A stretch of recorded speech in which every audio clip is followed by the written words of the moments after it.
I'm just weighing a couple of zucchinis.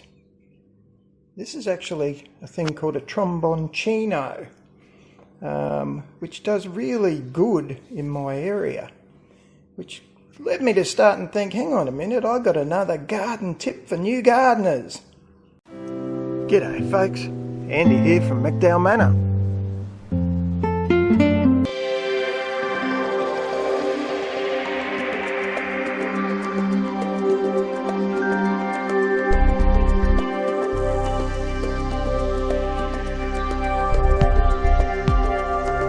That's the tromboncino vine there.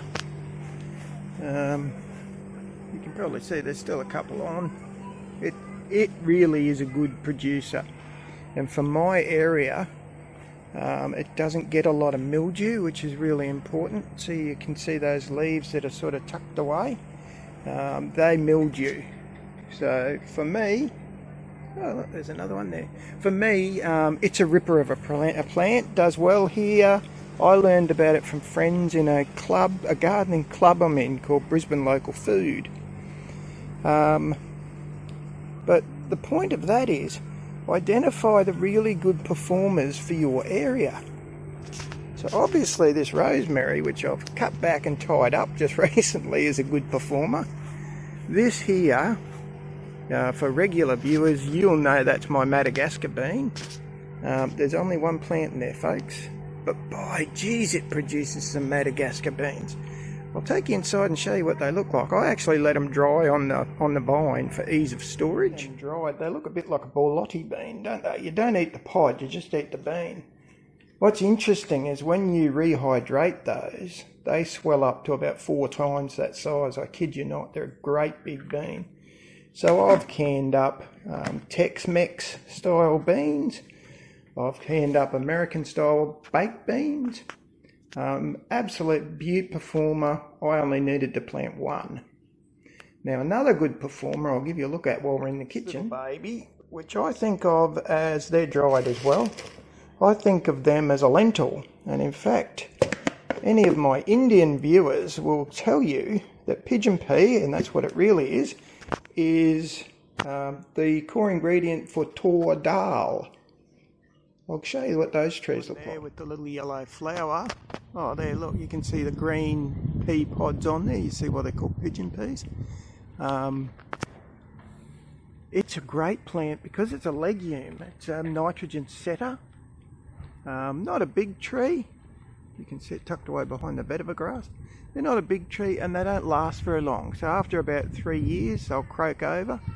But can you see all the ones behind the bed of a grass? How many have popped up?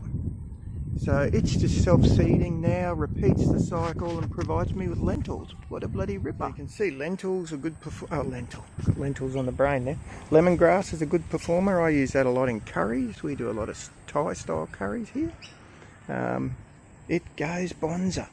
Now the other thing I'll mention as well, turmeric goes well. You can see I've got it all over the place. But with this lemongrass, I use it a similar way to how I use the vetiver. And you can see what's in front there is in fact not vetiver, it's lemongrass again, that one. So I actually use it to make mulch. And you can see that's what I've been doing. This is a horror bed, this one. The soil, absolutely terrible. But I'm building it up slowly but surely. Any cuttings just get thrown in there, they rot down. Provide humus eventually. That's starting to rain. So I won't blab on showing you too many plants. Oh, there's a edible green there. That's sweet leaf. That's a ripper and does, you just eat the leaves like a little spinach, and does fantastic in this area. You can see things booming when they've had a bit of water, can't you? But hopefully the point was made.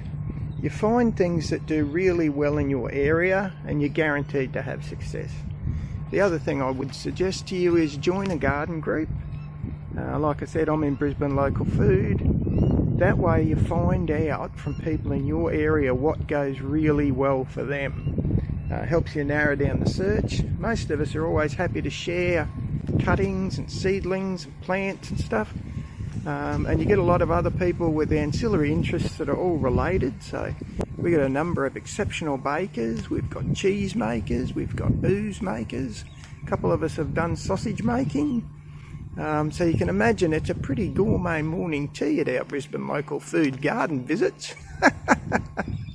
Anyway, if you have been enjoying these early gardening tips for beginners, feel free to hit the subscribe button.